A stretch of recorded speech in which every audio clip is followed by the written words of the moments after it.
বিসমিল্লাহির রহমানির রহিম। Welcome everybody two বার এবং বিজিএস প্রিপারেশন এক্সাম কোর্সে।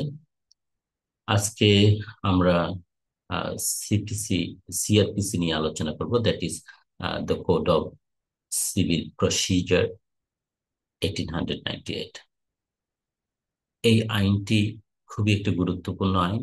এই আইনটার প্রকৃতি কি সেটা যদি আমরা বলি তাহলে বলা যাবে this is a procedural law. What is procedural law? Procedural law is a law which lays down the procedure of conducting trial. অর্থাৎ আইনগুলোকে আমরা বিভিন্নভাবে বিভক্ত করতে পারি। আমাদের এমসিকিউ পরীক্ষায় সেটা বার অথবা বিজের যেটাই হোক, সেখানে এই ধরনের একটা প্রশ্ন আসতে পারে, what is the nature of the law. সেটা সিপিসি হতে পারে, সিআরপিসি হতে পারে, পিনল কোড হতে পারে, বা অন্যান্য আইন। সবগুলো আইনের প্রকৃতি কি সেটা আমাদের জানতে হবে। তো আমরা সিআরপিসির প্রকৃতি যদি বলি তাহলে এটাকে আমরা বলবো যে একটা পদ্ধতিগত আইন। কেন পদ্ধতিগত আইন? এই কারণে যেটা ফৌজদারি অপরাধের বিচার কার্যক্রমের বর্ণনা দিয়ে থাকে, that is why it is called procedural law. এবং একটা অন্য আরেকটা কথা, এটাকে বলা হয় ইট ইজ অ্যাডজেক্টিভ ল। ওকে, তাহলে এই আইনটার যদি সংক্ষিপ্ত সার আমরা আলোচনা করি তাহলে আমরা এটা বলতে পারবো,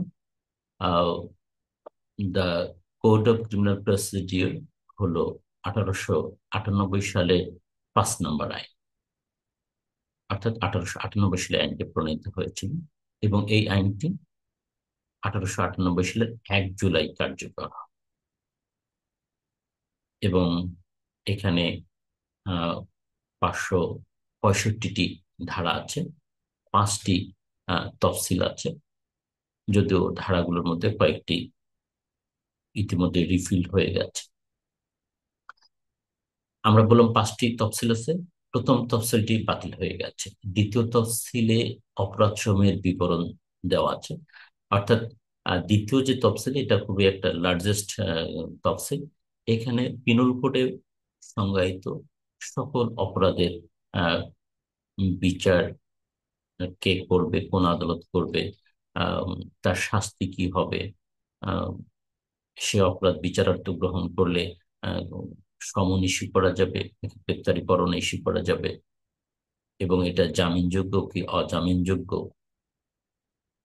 ইত্যাদি নানা বিষয়। অর্থাৎ এই সেকেন্ড শিডিউলে 8টি কলাম আছে। যে কোনো অপরাধ তার 8 ধরনের বর্ণনা আমরা এখানে পাবো।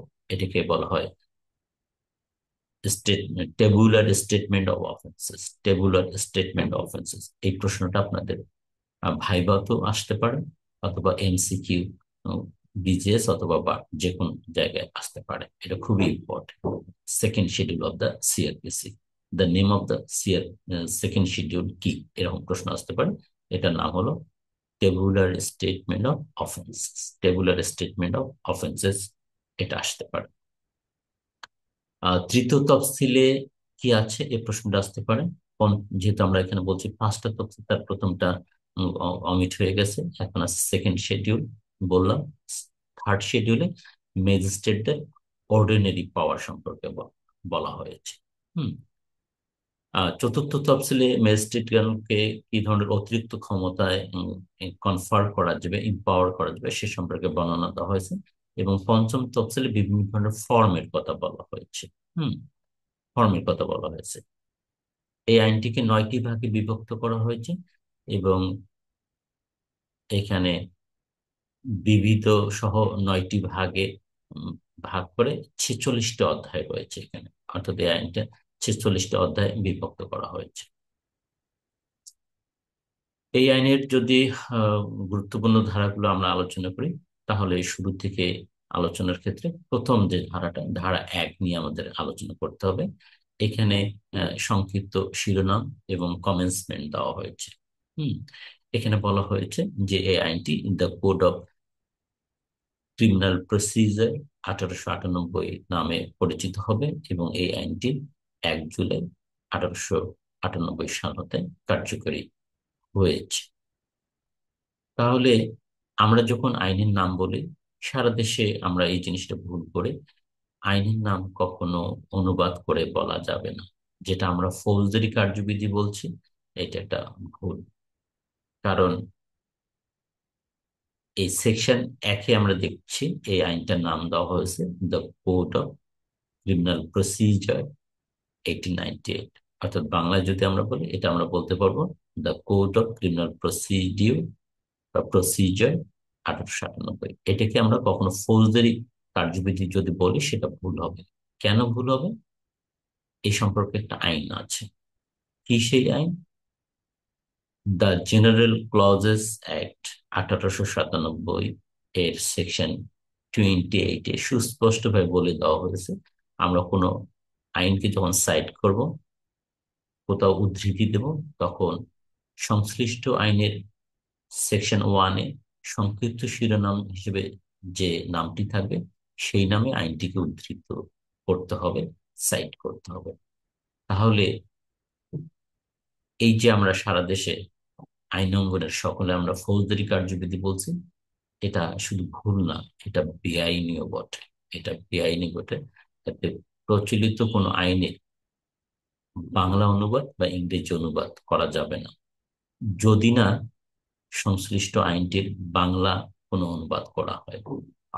অর্থাৎ 1887 সালের বাংলা ভাষা প্রচলন আইন করে এরকম একটা বিধান, এই section 28 of the general clauses act 1897 এ পরিবর্তন আনা হয়েছিল। সেই পরিবর্তনে বলা হয়েছিল সরকার চাইলে ইংরেজিতে প্রচলিত আইনগুলোর বাংলা নাম করতে পারবে। কিন্তু আমার জানা মতে এখনো বাংলাদেশে প্রচলিত কোনো আইনেরই বাংলা অর্থ, বাংলা নাম করা হয়নি। তাই আমরা আইন অঙ্গনে যারা মানুষ আছে তারা দেওয়ানি কার্যবিধি বলি, সুনির্দিষ্ট প্রতিকার বলি, রাষ্ট্রীয় অধিগ্রহণ প্রজাস্বত্ব আইন বলি, অথবা ফৌজদারি কার্যবিধি বলি, এগুলো সবগুলো বেআইনি। এইভাবে বলা যাবে না। কেন যাবে না? আবার ওই কথাটাই বলতে হবে, দ্য জেনারেল ক্লজেস অ্যাক্ট 1898 এর সেকশন 28। তো দ্বিতীয় যে ইম্পর্টেন্ট জিনিসটা, যেটা এখন আমরা আলোচনা করবো, সেটা হলো সেকশন 4। সেকশন 4-এ অনেকগুলো জিনিসের সংজ্ঞা দেওয়া হয়েছে। সেই সংজ্ঞাগুলো থেকে আপনাদের বিজিএস অথবা বারে এমসিকিউ প্রশ্ন হতে পারে। হলো সেকশন 4-এর বিভিন্ন যে ইম্পর্টেন্ট সেকশন গুলো, সেগুলো আপনাদের পড়তে হবে। আমি কয়েকটা বলছি যেগুলো থেকে আপনাদের এমসিকিউ তে প্রশ্ন আসতে পারে। সেকশন 4 ক্লোজ বি, এখানে জামিনযোগ্য অপরাধ বলতে কি বোঝায় সেটাকে সংজ্ঞায়িত করা হয়েছে। তাহলে আপনার প্রশ্ন আসতে পারে যে জামিনযোগ্য অপরাধকে কোথায় সংজ্ঞায়িত করা হয়েছে? উত্তর হবে সেকশন 4 ক্লোজ বি। এখানে বলা হয়েছে জামিনযোগ্য অপরাধ কোনগুলো সে সম্পর্কে বলা হয়েছে। জামিনযোগ্য অপরাধ বলতে সেসব অপরাধকে বোঝায় যা the code of criminal procedure 1898 এর দ্বিতীয় তফসিলের পঞ্চম কলামে অথবা প্রচলিত বিশেষ কোনো আইনে যাকে জামিনযোগ্য হিসেবে দেখানো হয়েছে, সেটা হলো জামিনযোগ্য অপরাধ, এবং অন্যান্য অপরাধগুলো অজামিনযোগ্য। তাহলে আমাদের বিজিএস এবং বারে এমসিকিউ তো এভাবে প্রশ্ন আসতে পারে যে কোনো অপরাধ জামিনযোগ্য কিনা সেটা আমরা কিভাবে বুঝবো। তাহলে উত্তর হবে কোনো অপরাধ জামিনযোগ্য কিনা সেটি সিআরপিসির সেকেন্ড শিডিউলের পঞ্চম কলাম থেকে আমাদের বুঝতে হবে যে whether the offense is bailable or not।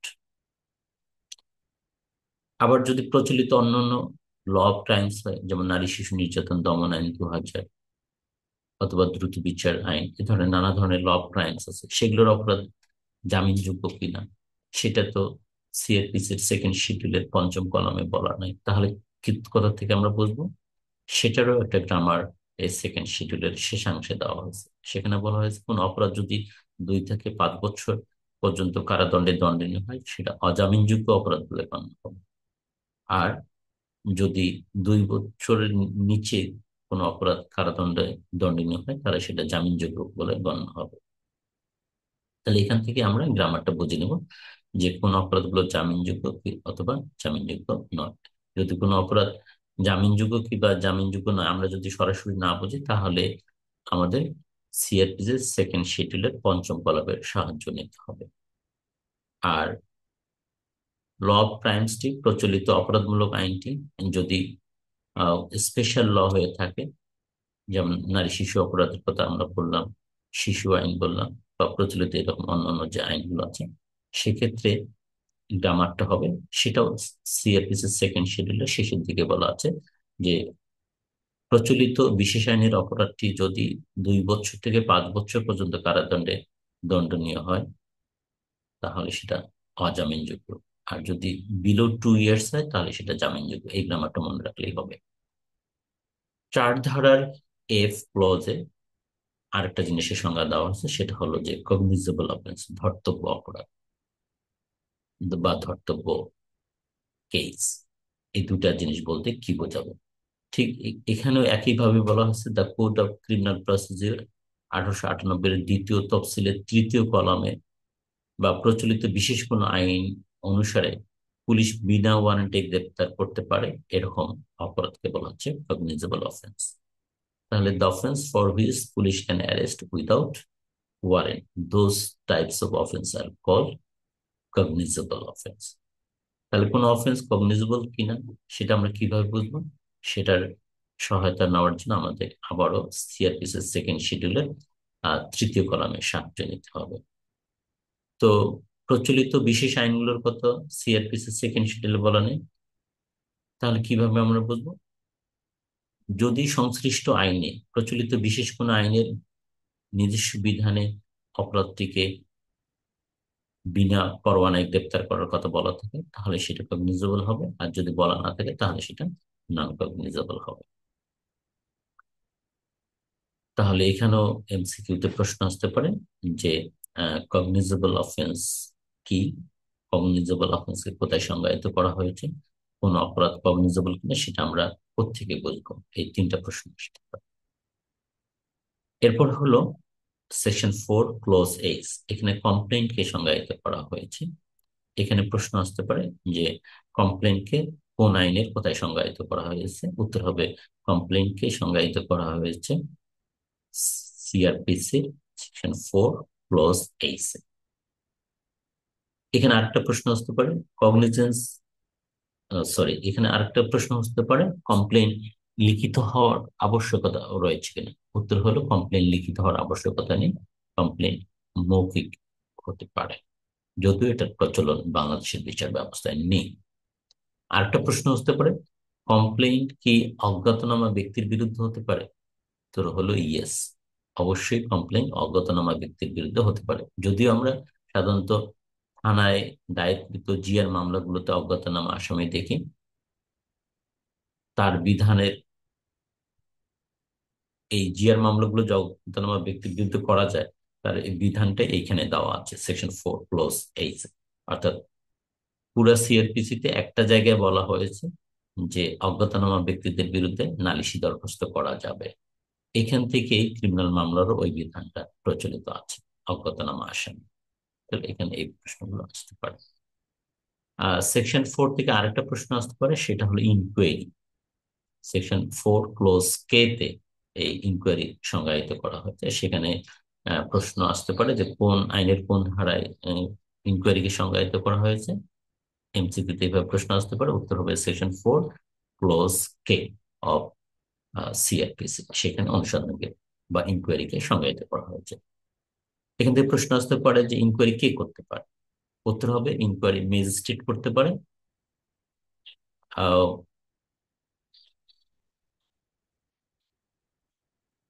অথবা কোর্ট কর্তৃক পরিচালিত কোর্টও করতে পারে। অর্থাৎ ম্যাজিস্ট্রেট বা কোর্ট এই অনুসন্ধানের কার্যক্রম গ্রহণ করতে পারে, ইনকোয়ারি করতে পারে সেকশন 4 ক্লোজ অনুযায়ী। আরেকটি ইম্পর্টেন্ট সংজ্ঞা দেওয়া হয়েছে সেকশন 4 ক্লোজ সেখানে বলা হয়েছে তদন্ত সংক্রান্ত। তাহলে এখানেও এটাও খুব ইম্পর্টেন্ট, এই জায়গার থেকে প্রশ্ন হতে পারে যে তদন্ত কোন ধারায় সংজ্ঞায়িত করা হয়েছে? উত্তর হবে সেকশন 4 ক্লোজ। এখান থেকে আরেকটা প্রশ্ন হতে পারে এমসিকিউতে, সেটা হলো যে এই তদন্ত কে করতে পারে? তদন্ত কে করতে পারে? এটা বলতে হবে যে সাধারণত পুলিশ তদন্ত কার্যক্রম পরিচালনা করতে পারে। এর একটা ব্যতিক্রম আছে, তদন্ত কার্যক্রম পুলিশ ব্যতীত অন্য ব্যক্তিও করতে পারে যদি পুলিশ কাউকে নির্দেশ, ম্যাজিস্ট্রেট যদি কাউকে নির্দেশ দেয়, তাহলে ম্যাজিস্ট্রেট কর্তৃক ক্ষমতাপ্রাপ্ত অন্য যে কোনো ব্যক্তি তদন্ত করতে পারবে। তদন্ত ordinarily can be done by the police officer, but there is an exception if it is ordered by the magistrate. তাহলে যে কোনো ব্যক্তি তদন্ত করতে পারবে। এখান থেকে আরেকটা প্রশ্ন হতে পারে যে তদন্ত কি, হোয়াট ইজ ইনভেস্টিগেশন। ইনভেস্টিগেশন কি, এটার উত্তর এরকম হবে যে যখন সাক্ষ্য গ্রহণের কোনো কার্যক্রম সিআরপিসির বিধান অনুসারে গ্রহণ করা হয় সেটাকে বলা হচ্ছে তদন্ত। তাহলে collection of evidence done in accordance with the CrPC. তাহলে তদন্ত কথাটা থাকলেই বুঝতে হবে collection of evidence, collection of evidence, সাক্ষ্য সংগ্রহ। তো that is all for today. Thank you for watching this video.